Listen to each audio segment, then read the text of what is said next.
Assalamualaikum warahmatullahi wabarakatuh. Alhamdulillah, segala puji bagi Allah atas limpahan rahmat dan taufik sehingga kami diberi kelancaran dalam menyelesaikan makalah ini dan juga dapat memaparkan penjelasan yang termuat dalam makalah kami. Di sini dengan saya sendiri Salma Salsabila dengan NIM 23010111180 dan dengan rekan saya Muhammad Hilmiah Dillah. Pada pertemuan kali ini, saya akan menjelaskan materi presentasi kami mengenai Islamisasi ilmu. Bagaimana latar belakang adanya Islamisasi ilmu, pengertian Islamisasi ilmu, dan tujuan daripada Islamisasi ilmu. Baik, yang pertama saya akan menjelaskan latar belakang terjadinya Islamisasi ilmu. Jadi pada tahun 1250 sampai dengan 1800 Masehi, umat Islam ini mengalami kemerosotan yang sangat kritis. Hal ini ditandai dengan kehancuran dinasti Abbasiyah. Mengapa dinasti Abbasiyah? Karena memang pada saat itu dinasti Abbasiyah menjadi simbol kejayaan umat Islam. Atas peristiwa ini, akhirnya orang Eropa dengan semangat renaissansenya dapat mencapai puncak keemasan yang dulunya pernah dicapai oleh umat Islam. Renaissance adalah masa peralihan dari abad pertengahan akhir ke zaman modern. Renaissance bermula setelah terjadinya krisis di abad pertengahan akhir dan juga berkaitan dengan perubahan sosial secara besar-besaran. Nah, di sini melalui titik kesadaran yang sudah dicapai oleh umat Islam sebelumnya, akhirnya orang Eropa ini dapat menggali berbagai inovasi di sektor teknologi industri konsumen seperti pemintalan benang, penggunaan listrik, dan juga mesin. Orang-orang barat ini memperoleh pengetahuan tentang ilmu yang sebelumnya sudah dipelajari dan juga dikembangkan oleh umat Islam melalui beberapa cara. Ada cara politik, ekonomi, pendidikan, dan lain-lain. Mereka ini menilai bahwa segala sesuatu itu harus dirasionalkan. Segala sesuatu itu harus difikirkan dengan logika. Nah, karena ilmu pengetahuan Islam sudah dicampur tangani dengan pemikiran liberal, para intelektual muslim ini beranggapan bahwa ilmu pengetahuan ini sudah termuati oleh ideologi dan filosofis dan peradaban barat, dan banyak hal yang tidak sejalan bahkan sangat berseberangan dengan ideologi dan peradaban Islam saat itu. Pada saat itu, sangat sedikit sekali orang yang mengetahui bahwa umat Islam ini memiliki peranan penting dan juga kontribusi dalam perkembangan atau kemajuan peradaban Islam.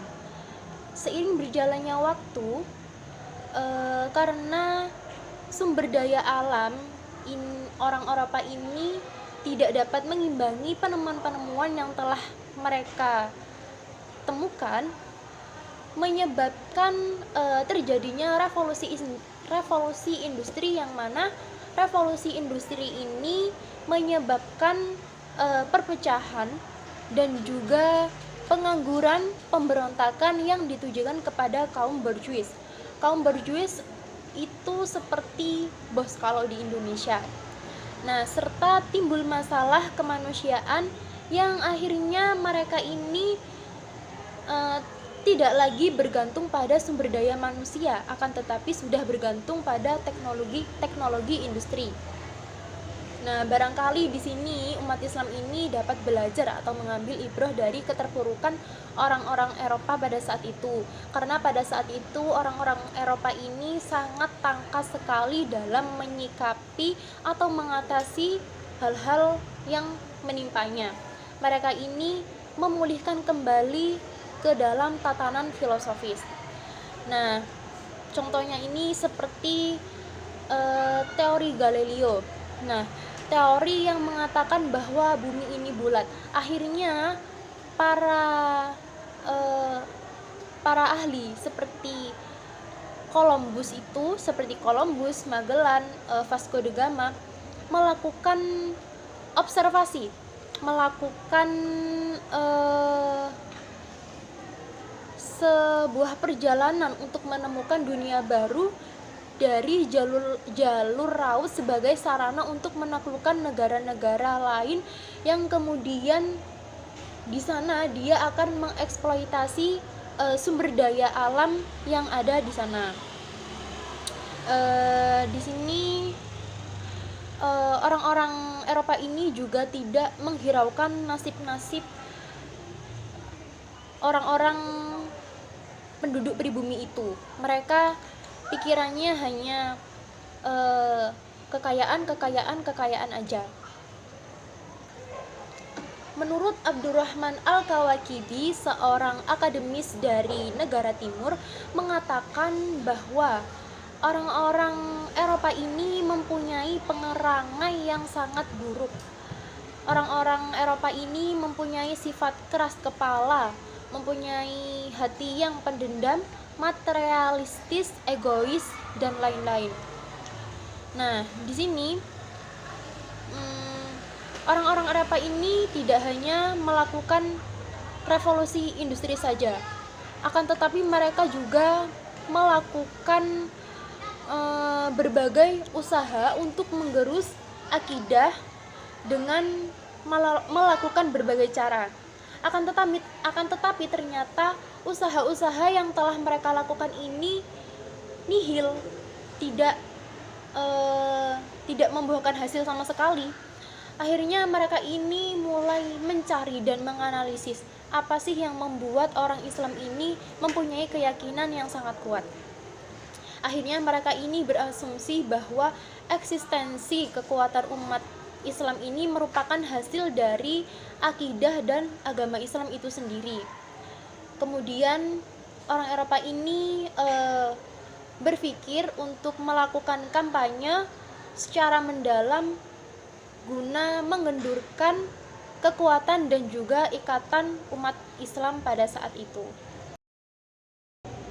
Pada saat itu sangat sedikit sekali orang yang mengetahui bahwa umat Islam ini memiliki peranan penting dan juga kontribusi dalam perkembangan atau kemajuan peradaban Islam.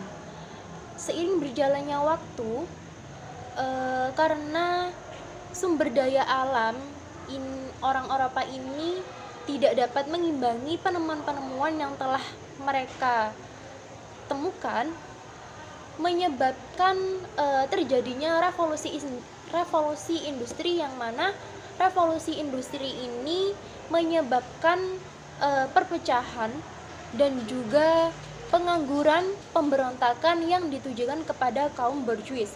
Kaum borjuis itu seperti bos kalau di Indonesia. Nah, serta timbul masalah kemanusiaan yang akhirnya mereka ini tidak lagi bergantung pada sumber daya manusia, akan tetapi sudah bergantung pada teknologi industri. Nah, barangkali di sini umat Islam ini dapat belajar atau mengambil ibrah dari keterpurukan orang-orang Eropa pada saat itu. Karena pada saat itu orang-orang Eropa ini sangat tangkas sekali dalam menyikapi atau mengatasi hal-hal yang menimpanya. Mereka ini memulihkan kembali ke dalam tatanan filosofis.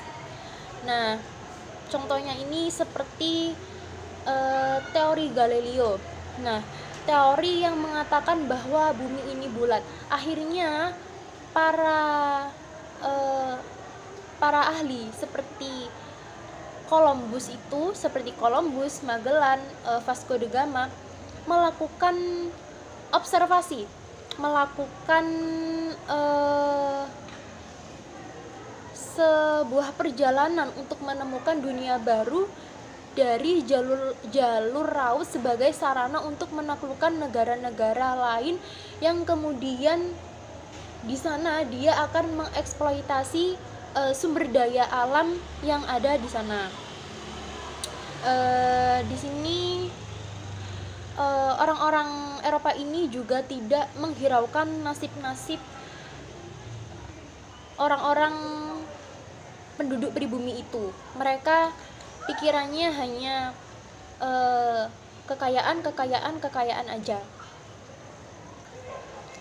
Menurut Abdurrahman Al-Kawakibi, seorang akademis dari negara timur, mengatakan bahwa orang-orang Eropa ini mempunyai pengerangai yang sangat buruk. Orang-orang Eropa ini mempunyai sifat keras kepala, mempunyai hati yang pendendam, materialistis, egois, dan lain-lain. Nah, di sini orang-orang Eropa ini tidak hanya melakukan revolusi industri saja, akan tetapi mereka juga melakukan berbagai usaha untuk menggerus akidah dengan melakukan berbagai cara. Akan tetapi ternyata usaha-usaha yang telah mereka lakukan ini nihil, tidak membuahkan hasil sama sekali. Akhirnya mereka ini mulai mencari dan menganalisis apa sih yang membuat orang Islam ini mempunyai keyakinan yang sangat kuat. Akhirnya mereka ini berasumsi bahwa eksistensi kekuatan umat Islam ini merupakan hasil dari akidah dan agama Islam itu sendiri. Kemudian orang Eropa ini berpikir untuk melakukan kampanye secara mendalam guna mengendurkan kekuatan dan juga ikatan umat Islam pada saat itu. Selain para intelektual Islam yang mulai terpecah belah dan juga kehilangan keberanian untuk membela diri dan negaranya, di sini umat Islam juga berada pada posisi terendah, yang mana hal ini terjadi karena beberapa upaya orang Barat sudah mengalami peningkatan. Umat Islam di sini menderita penganiayaan, dihianati, dieksploitasi, bahkan mereka dipaksa untuk memasuki agama Kristen. Di sini Islam juga ditampilkan di media massa sebagai agama yang primitif, fanatik dan penuh kekerasan, agresif dan suka berperang. Di sini agama Islam juga disebut sebagai agama yang tidak memiliki aturan perundang-undangan. Umat Islam di sini dipandang sebelah mata. Umat Islam di sini dipandang sebagai pusat perselisihan dan juga pusat peperangan. Hal ini menyinggung fakta bahwa Islam ini sedang sakit. Ilmu pengetahuan saat ini sudah maju dan teknologi barat menyebar ke seluruh dunia dan juga menjadi semakin canggih.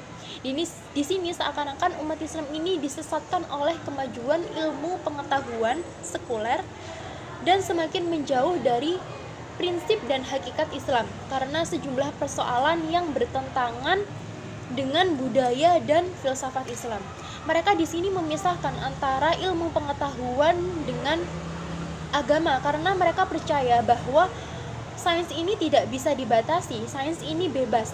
Tidak ada hubungan antara sains dengan agama. Sains ya sains. Masa awal kemunculan Islam yang dilanjutkan oleh Khulafaur Rasyidin hingga masa Bani Abbasiyah yang oleh Harun ar-Rasyid disebut dengan masa klasik. Tercatat dalam sejarah Islam sebagai masa kejayaan Islam dan majunya peradaban di berbagai kehidupan, khususnya bidang ilmu pengetahuan. Kemajuan peradaban ini ditandai dengan revolusi ilmu pengetahuan yang dilakukan secara besar-besaran atau yang biasa disebut dengan islamisasi ilmu pengetahuan. Nah, itu tadi latar belakang terjadinya islamisasi ilmu.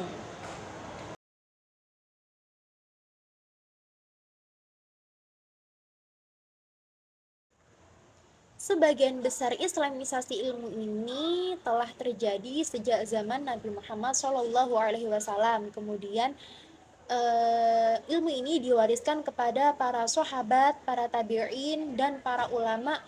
Gunanya adalah agar umat Islam ini memperoleh kemuliaan ilmu. Pada abad pertengahan, proses islamisasi ini juga dilakukan khususnya oleh para teolog Islam, kemudian pada masa modern dipopulerkan oleh beberapa reformis Islam seperti Syekh Naqib al-Alatas. Periodisasi Islam. Di sini Nuruzzaman Siddiqi membagi periodisasi Islam jadi 3 periode, yaitu masa klasik, abad pertengahan, dan yang terakhir adalah masa modern.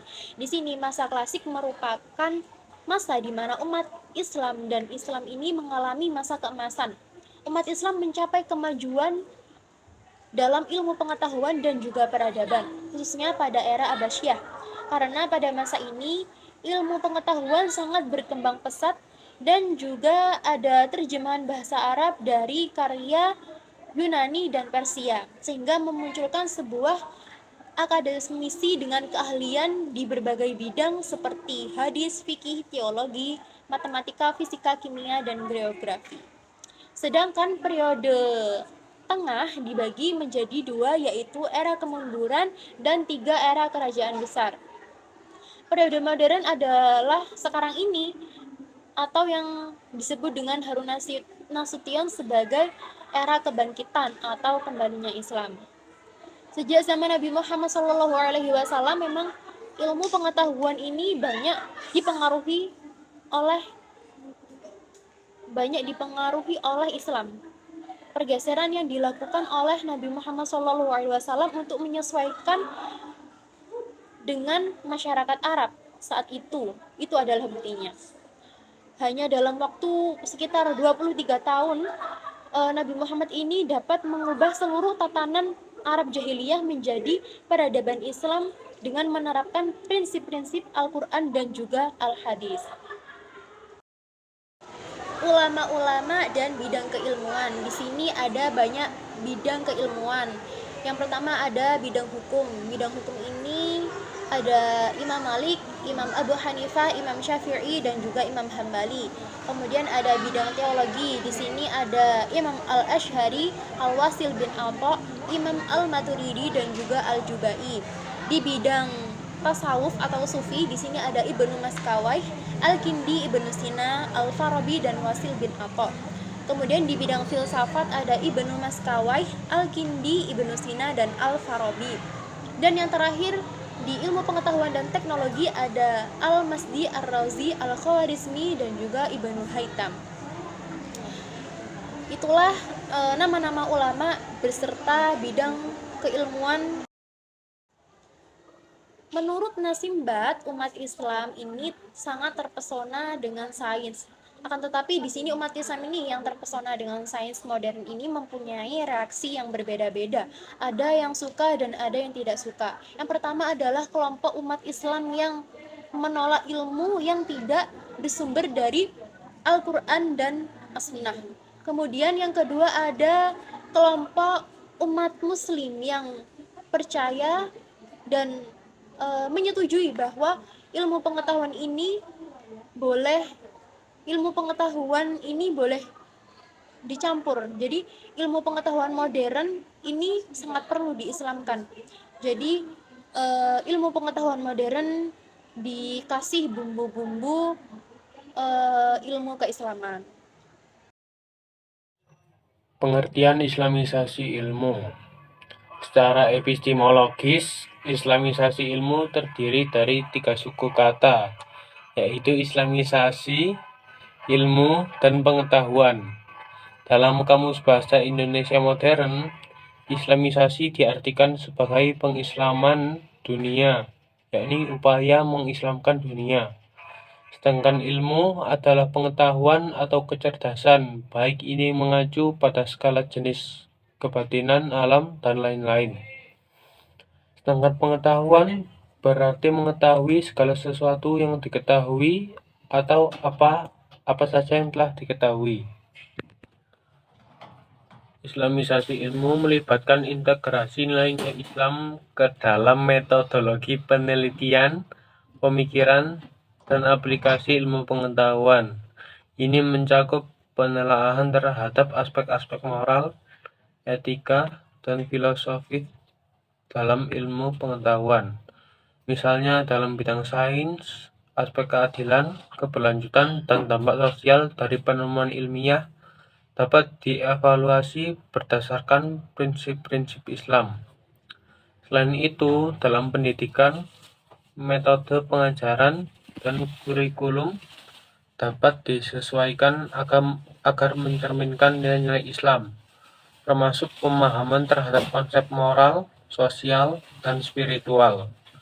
Islamisasi ilmu juga dapat mempromosikan penelitian dan pengembangan yang mengakomodasi kebutuhan masyarakat Islam, seperti dalam bidang ekonomi, kesehatan, dan teknologi. Dengan demikian, Islamisasi ilmu bukan hanya transformasi intelektual, tetapi juga usaha untuk memastikan bahwa ilmu pengetahuan memberikan manfaat sesuai dengan pandangan dunia Islam dan memberikan kontribusi positif bagi perkembangan umat Islam. Pengertian Islamisasi ilmu. Secara epistemologis, Islamisasi ilmu terdiri dari 3 suku kata, yaitu Islamisasi, ilmu, dan pengetahuan. Dalam Kamus Bahasa Indonesia Modern, Islamisasi diartikan sebagai pengislaman dunia, yakni upaya mengislamkan dunia. Sedangkan ilmu adalah pengetahuan atau kecerdasan, baik ini mengacu pada skala jenis kebatinan, alam, dan lain-lain. Sedangkan pengetahuan berarti mengetahui segala sesuatu yang diketahui atau apa saja yang telah diketahui. Islamisasi ilmu melibatkan integrasi nilai-nilai Islam ke dalam metodologi penelitian, pemikiran, dan aplikasi ilmu pengetahuan. Ini mencakup penelaahan terhadap aspek-aspek moral, etika, dan filosofis dalam ilmu pengetahuan. Misalnya dalam bidang sains, aspek keadilan, keberlanjutan, dan dampak sosial dari penemuan ilmiah dapat dievaluasi berdasarkan prinsip-prinsip Islam. Selain itu, dalam pendidikan, metode pengajaran dan kurikulum dapat disesuaikan agar mencerminkan nilai-nilai Islam, termasuk pemahaman terhadap konsep moral, sosial, dan spiritual. Islamisasi ilmu juga dapat mempromosikan penelitian dan pengembangan yang mengakomodasi kebutuhan masyarakat Islam, seperti dalam bidang ekonomi, kesehatan, dan teknologi. Dengan demikian, Islamisasi ilmu bukan hanya transformasi intelektual, tetapi juga usaha untuk memastikan bahwa ilmu pengetahuan memberikan manfaat sesuai dengan pandangan dunia Islam dan memberikan kontribusi positif bagi perkembangan umat Islam. Gagasan al-atas ini disambut baik oleh seorang filosof Palestina bernama Ismail al-Faruqi pada tahun 1982 dengan bukunya yang berjudul Islamization of Knowledge, bahwa Islamisasi ilmu adalah upaya untuk memberikan definisi baru, mengorganisasikan data, memikirkan kembali cara berpikir dan menghubungkan data, mengevaluasi kembali kesimpulan, dan merencanakan kembali tujuan. Semua ini dilakukan sedemikian rupa sehingga disiplin ilmu ini memperkaya wawasan keislaman dan bermanfaat bagi cita-cita Islam. Secara umum, Islamisasi ilmu pengetahuan bertujuan untuk memberikan respon positif terhadap realitas ilmu pengetahuan modern yang sekuler dan Islam yang terlalu religius, dengan model ilmu pengetahuan baru yang utuh dan terpadu yang di dalamnya tidak ada pemisahan apapun di antaranya. Ismail al-Faruqi juga berkontribusi dalam konteks Islamisasi ilmu yang menanggapi dengan menyuarakan pandangan serupa dalam hal perlunya integrasi antara ilmu pengetahuan dan ajaran Islam. Ia menekankan bahwa ilmu pengetahuan harus mencerminkan prinsip-prinsip tauhid, dan membentuk pandangan dunia yang selaras dengan ajaran Islam. Beberapa poin tanggapan Ismail Al-Faruqi terhadap islamisasi ilmu dapat mencakup: yang pertama, integritas agama dan ilmu. Seperti al-atas, Al-Faruqi juga menolak pemisahan tajam antara ilmu pengetahuan dan agama. Ia menyatakan bahwa integritas agama dan ilmu adalah kunci untuk memahami realitas secara menyeluruh. Yang kedua, epistemologi integratif. Al-Faruqi meyakinkan perlunya epistemologi yang menggabungkan dimensi spiritual dan intelektual. Ia berargumen bahwa cara kita memperoleh pengetahuan harus selaras dengan ajaran Islam, mencakup dimensi pengalaman spiritual dan pemahaman rasional. Yang ketiga adalah kritik terhadap pemikiran sekuler. Al-Faruqi juga mengkritik dominasi pemikiran sekuler yang dapat mengakibatkan pemisahan antara nilai-nilai agama dan ilmu pengetahuan. Baginya, islamisasi ilmu merupakan respon terhadap hegemoni pemikiran sekuler. Meskipun Al-Atas dan Al-Faruqi memiliki perspektif yang sejalan dalam banyak aspek islamisasi ilmu, mereka mungkin menekankan nuansa yang berbeda dalam pendekatannya. Keduanya secara umum membela integrasi yang erat antara ilmu pengetahuan dan Islam untuk membangun suatu pemahaman dunia yang holistik dan sesuai dengan ajaran agama Islam.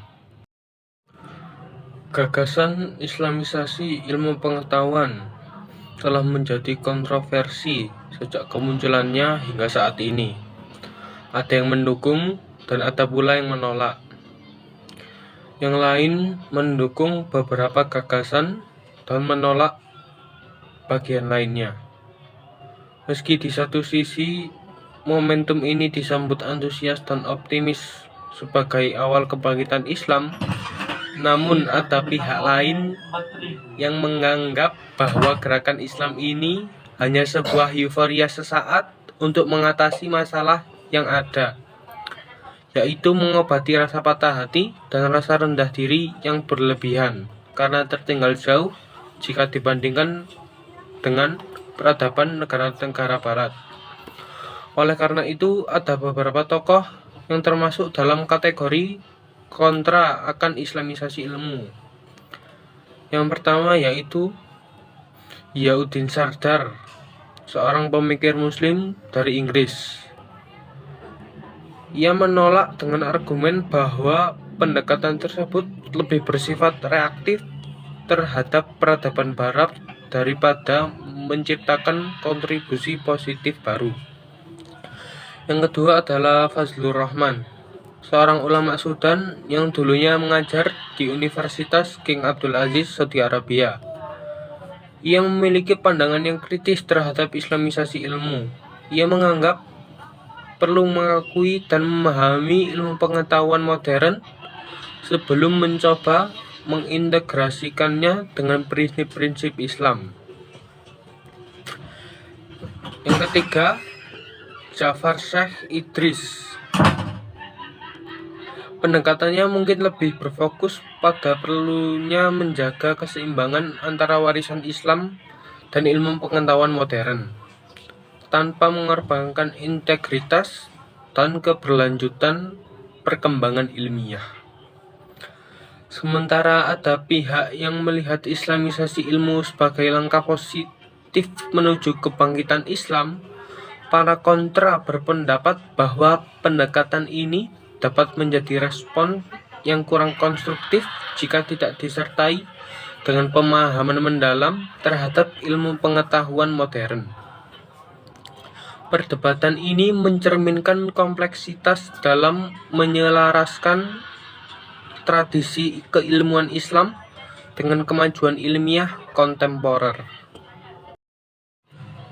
Dalam merumuskan islamisasi ilmu pengetahuan, ada beberapa tujuan yang perlu dicapai ketika melaksanakan gagasan islamisasi ilmu pengetahuan, yaitu yang pertama, menguasai disiplin ilmu modern, yakni merupakan upaya untuk memahami dan menguasai ilmu pengetahuan modern seperti fisika, biologi, matematika, dan teknologi. Tujuannya adalah agar umat Islam dapat berkontribusi dalam perkembangan dan aplikasi ilmu pengetahuan saat ini. Yang kedua adalah menguasai warisan Islam, melibatkan pemahaman dan penguasaan terhadap warisan ilmiah dan budaya Islam, termasuk karya-karya filosofis, sastra, dan penemuan-penemuan ilmiah yang telah ada dalam tradisi Islam. Hal ini bertujuan untuk mempertahankan identitas dan nilai-nilai Islam dalam pengembangan ilmu pengetahuan. Yang ketiga, menetapkan keterkaitan khusus untuk setiap bidang ilmu pengetahuan modern, yakni mengarahkan pengetahuan modern ke dalam konteks nilai-nilai Islam, memastikan bahwa setiap bidang ilmu pengetahuan Islam diintegrasikan dengan prinsip-prinsip Islam sehingga tidak bertentangan dengan ajaran agama Islam. Yang keempat, yakni menemukan cara kreatif untuk menggabungkan tradisi Islam dengan sains modern, dengan mengharapkan kreativitas dalam menyelaraskan nilai-nilai Islam dengan perkembangan sains modern.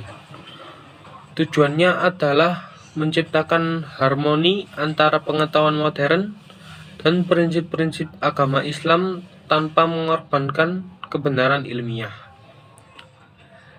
Yang terakhir, yakni membangun pemikiran Islam yang mengarah pada ketaatan terhadap hukum Tuhan, dengan memastikan bahwa hasil dari islamisasi ilmu pengetahuan tidak hanya menciptakan keahlian teknis, tetapi juga membentuk pemikiran Islam yang mendalam sesuai dengan nilai-nilai agama dan mendorong ketaatan terhadap hukum Tuhan dalam segala aspek kehidupan. Menurut Fazlur Rahman, ilmu pengetahuan tidak bisa diislamkan karena tidak ada salahnya, hanya soal pemanfaatannya saja. Menurutnya, ilmu pengetahuan sangat bergantung pada bagaimana cara memanfaatkannya. Jika pemakainya baik, maka ilmu itu akan bermanfaat, memberi manfaat bagi banyak orang. Namun bila pemakainya tidak baik, ilmu itu akan merugikan. Ia memandang bahwa ilmu pengetahuan tidak perlu diislamkan dalam arti mengubah substansi atau metodologi ilmu pengetahuan itu sendiri. Baginya, yang krusial adalah bagaimana ilmu pengetahuan tersebut dimanfaatkan.